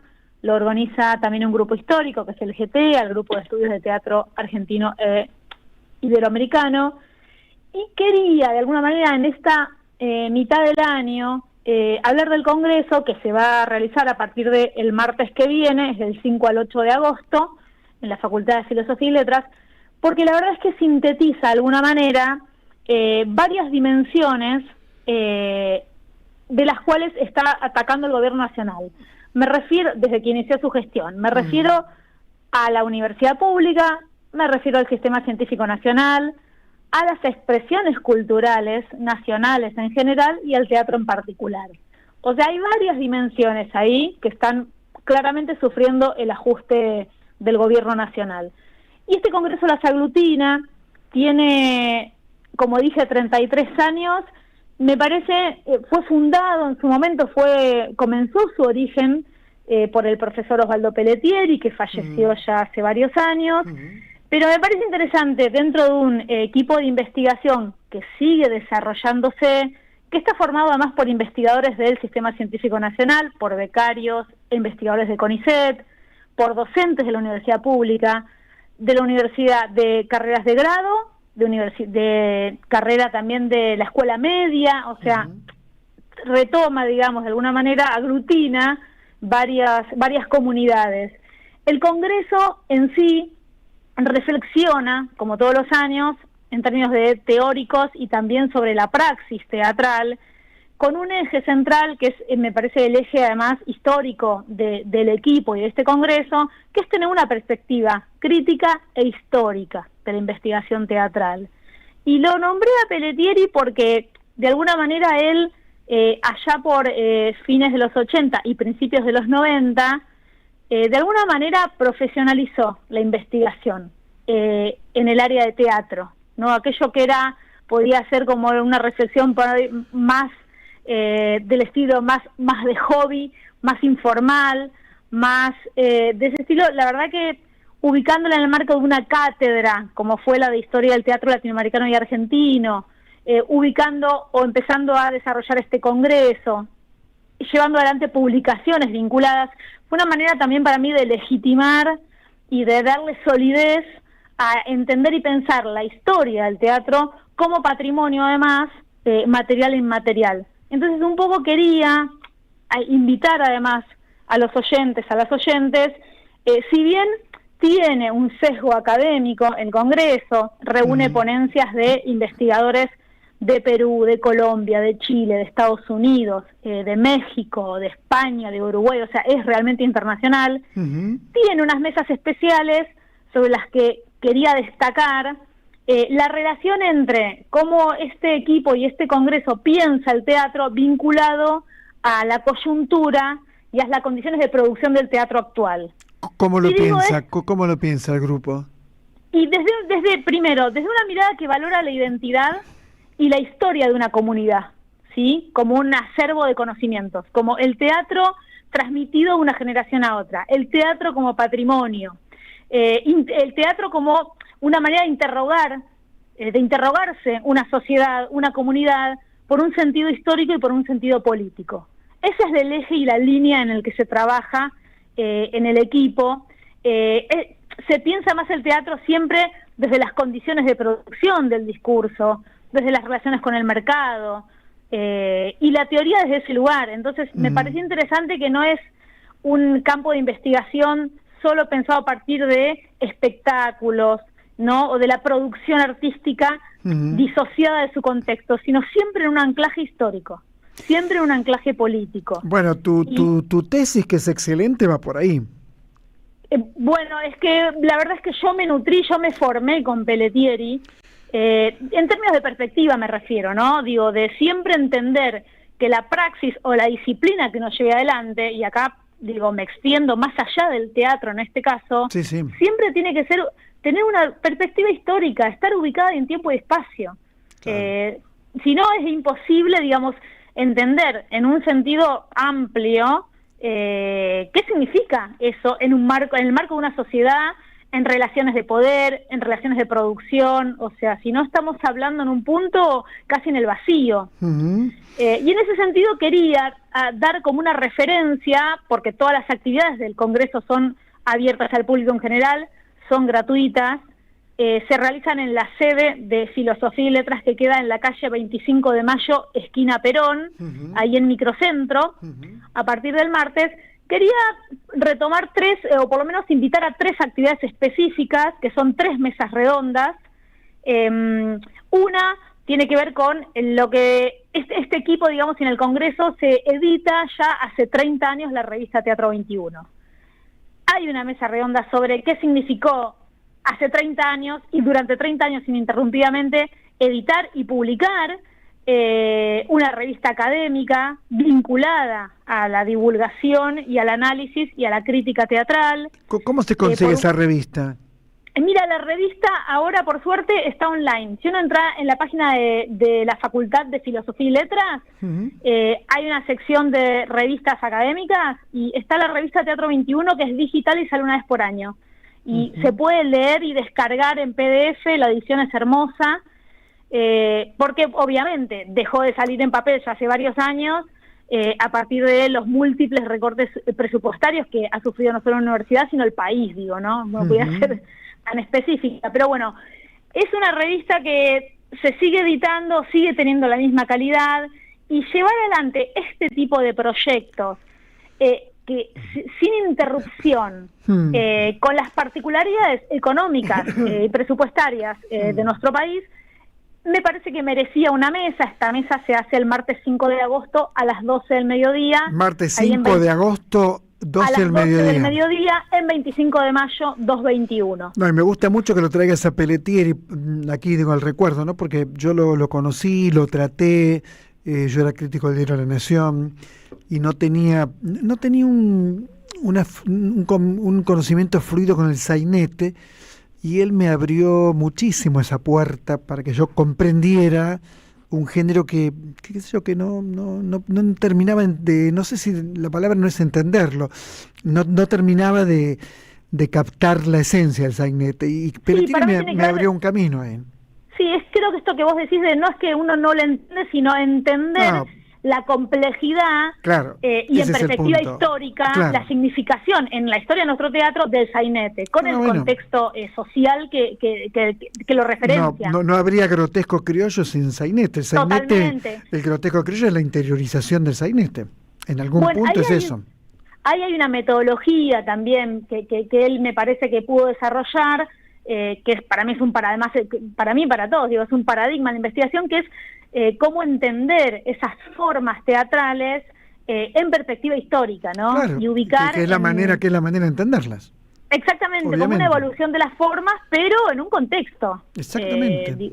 Así que sí, totalmente, muy interesante. Bueno, y en ese sentido hay el martes, me voy a saltear un poco, pero no importa, se va a entender, el viernes 8 de agosto hay una mesa de homenaje a Osvaldo Pelletieri a las 7:30 de la tarde. Qué bueno. ¿Qué tiene que ver con entender esto, no? ¿Qué significó profesionalizar la investigación teatral?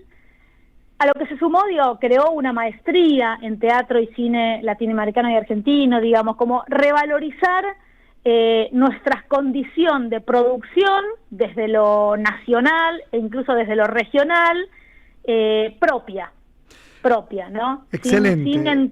Así que desde ese lugar me parece importante, y algo en lo que quiero cerrar, que me parece muy importante en este momento, una mesa sobre la Ley Nacional de Teatro.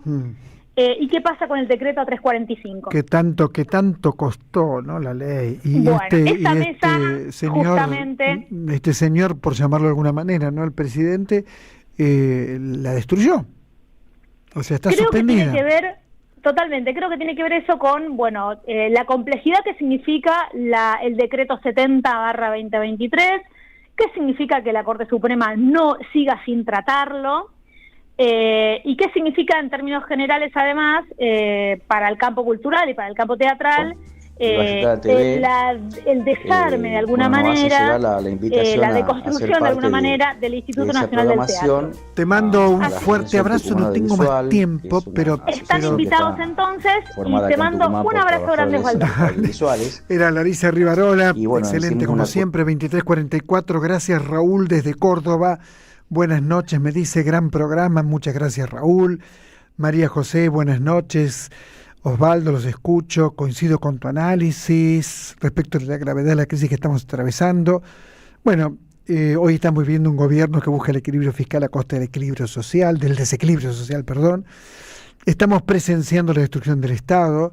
Bueno, va a costar mucho reconstruir un Estado con derechos. Soy María José, buenas noches. Siempre es grato escucharte. Lo sinteticé un poquito. 23:45, ya venimos en minutos con el cine. Por supuesto, con el cine tenemos un nuevo operador. Bueno, siempre que digo un nuevo operador, bueno, ahí está, Johnny. Acá el problema con el operador es uno solo. Me mandan operadores que tienen mucho pelo y eso me genera una envidia terrible. Me tiene pelo, ¿viste? Los mandan melenudos. No puede ser. Dale, llévatela y volvemos.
Somos Radio.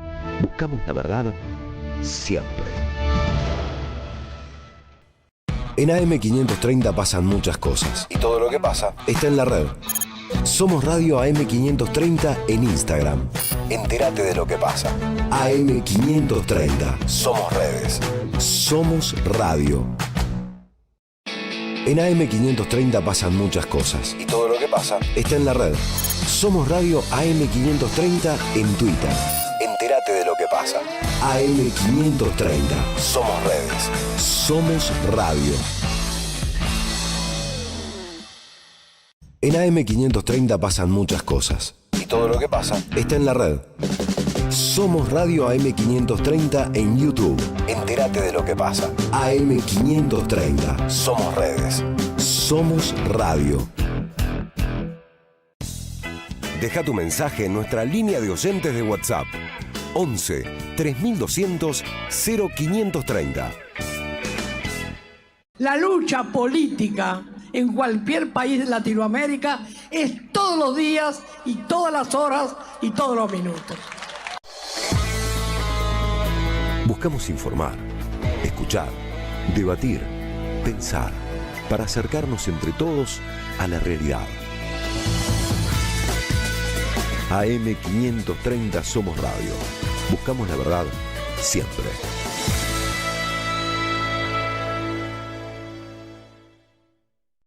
¿Sabés qué le falta a tu carpeta de favoritos? am530somosradio.com. El nuevo portal de AM530, con un menú diferente en la agenda informativa de la Argentina. Noticias, información exclusiva, análisis de lo que pasa aquí y en el mundo. Grandes momentos de la radio. Entrá a am530somosradio.com. Una isla en el gran océano de la red. AM530. Somos redes. Somos radio. AM530. Somos radio. Somos radio. No, María José, ya leí un perdón, me equivoqué. Raúl de Córdoba les conté, pero teníamos nuevos oyentes por aquí, bueno, quiero encontrarlos. O quedas mal una vez más, quedas mal porque no encontrás lo que buscabas. Bueno, había varios mensajes. Uno, por ejemplo, hablaba muy bien de la nota con Vaccaro, ¿no? Decía que era exquisito escuchar lo que sabía de Borges Vaccaro. Cosa que es cierta, siempre es muy, muy bueno escucharlo. Bueno, y otro mensaje que me gustó mucho, y no sé cómo se borra, se fue, ¿dónde están? Vamos a ver, bueno, no importa, ya va a aparecer.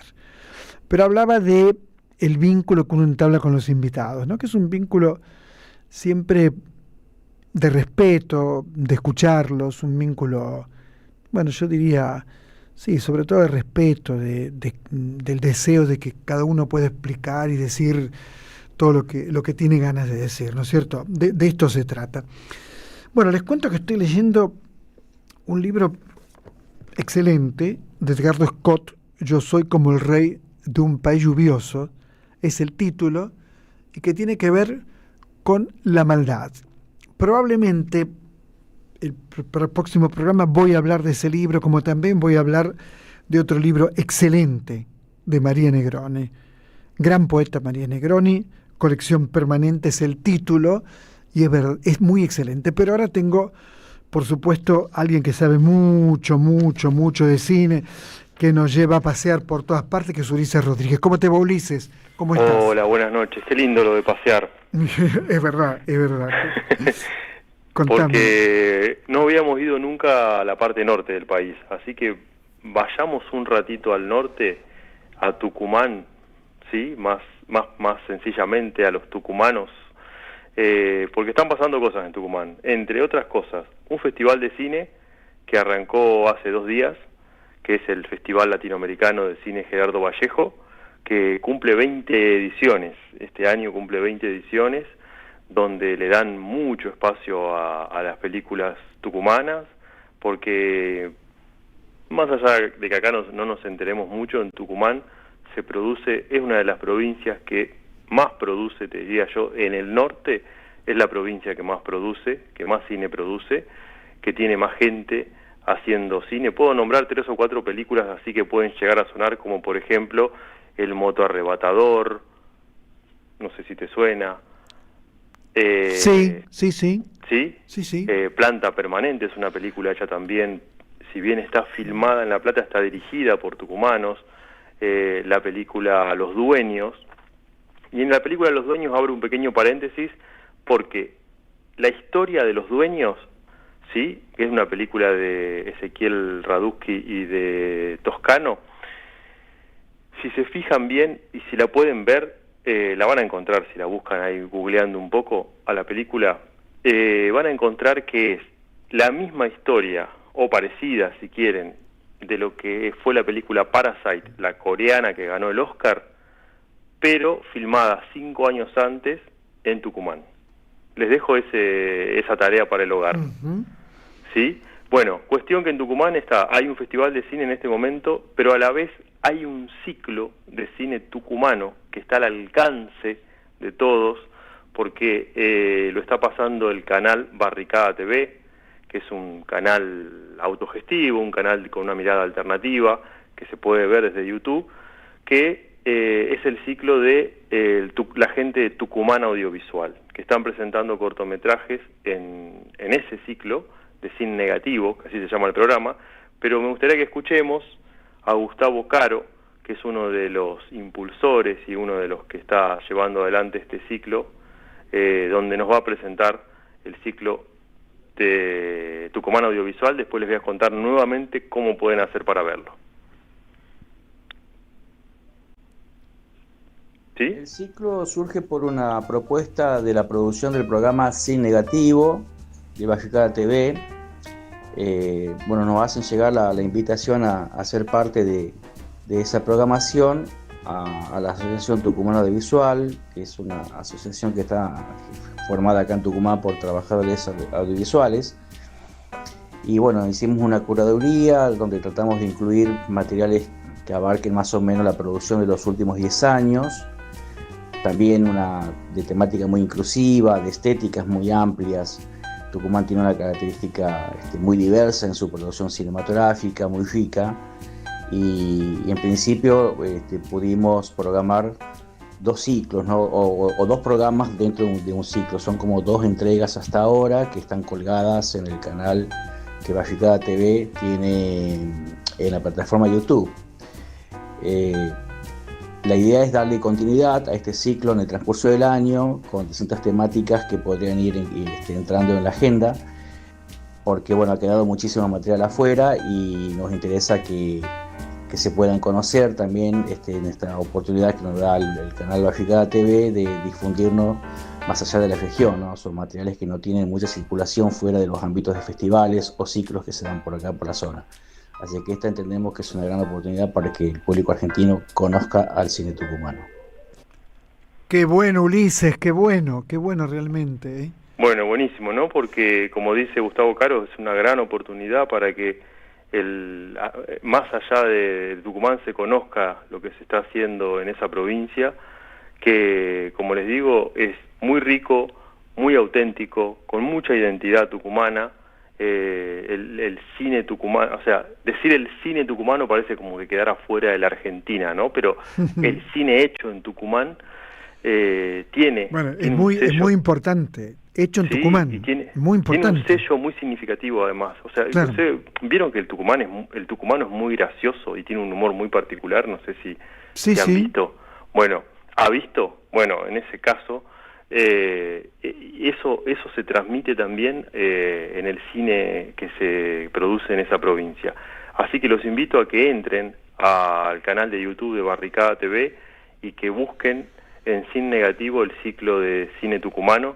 Se van a encontrar con unos cortometrajes que sinceramente están buenísimos y que vale la pena verlos y vale la pena descubrir a estos nuevos autores audiovisuales que cuentan historias de sus lugares, que hablan el idioma de sus lugares, que queda también en este país, pero que bueno, a veces nos resulta difícil y lejano poder llegar a ellos. Así Ulises Rodríguez, te mando un fuerte abrazo. Les mando un fuerte abrazo y la semana que viene nos encontramos desde La Pampa. No, muy bien, gracias, un abrazo. Un gran abrazo. Bueno, aquí hay un oyente que nos escucha desde Doncelar. Doncelar está creo que en la ruta 210, está en el centro de la provincia de Buenos Aires, me parece. Adolfo Fito Salernos de Doncelar. Bueno, un saludo grande. Dices, grande Quiroga, siempre entrevista con conocimiento y cariño a sus entrevistados. Te escucho desde Doncelar, qué grande. María José Gómez, exquisito escuchar a Alejandro Bacaro de su lectura minuciosa sobre la obra de Borges. Bueno, hacemos el refugio porque se termina el programa. La estrella, la máxima estrella, Victoria Nardone. La máxima estrella, por favor. El maestro Daniel Franco, productor general, amigo.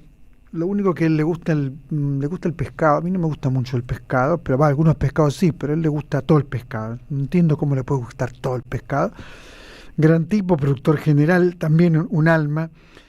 El operador es Choni. ¿Qué tal, Choni? ¿Todo bien? ¿Todo tranquilo? ¿La pasaste bien? ¿Se portaron bien, Dani y Vicky, o más o menos? Bien.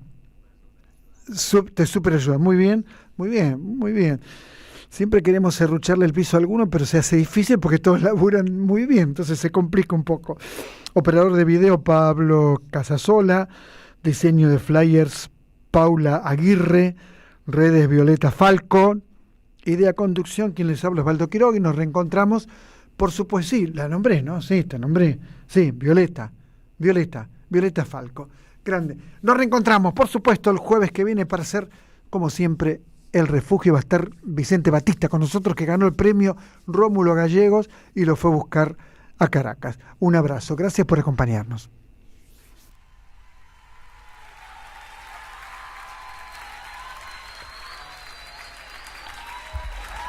Radio. Somos Radio. AM530. AM530. Que la radio es comunicación, es imaginación, es educación. No hay nada que eduque más que una radio, no hay nada más que te haga imaginar cosas que una radio. Cuando uno es chiquito y escucha por primera vez la radio, te imaginás cualquier cosa, es impresionante. Te armás un teatro.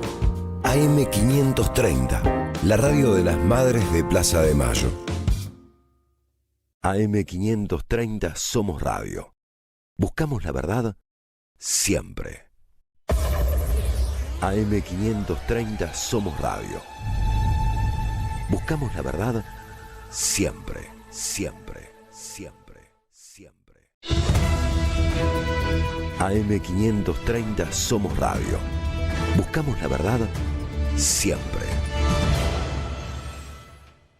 En AM530 pasan muchas cosas y todo lo que pasa está en la red. Somos Radio AM530 en Instagram. Entérate de lo que pasa. AM530. Somos redes. Somos radio. En AM530 pasan muchas cosas y todo lo que pasa está en la red. Somos Radio AM530 en Twitter. Entérate de lo que pasa.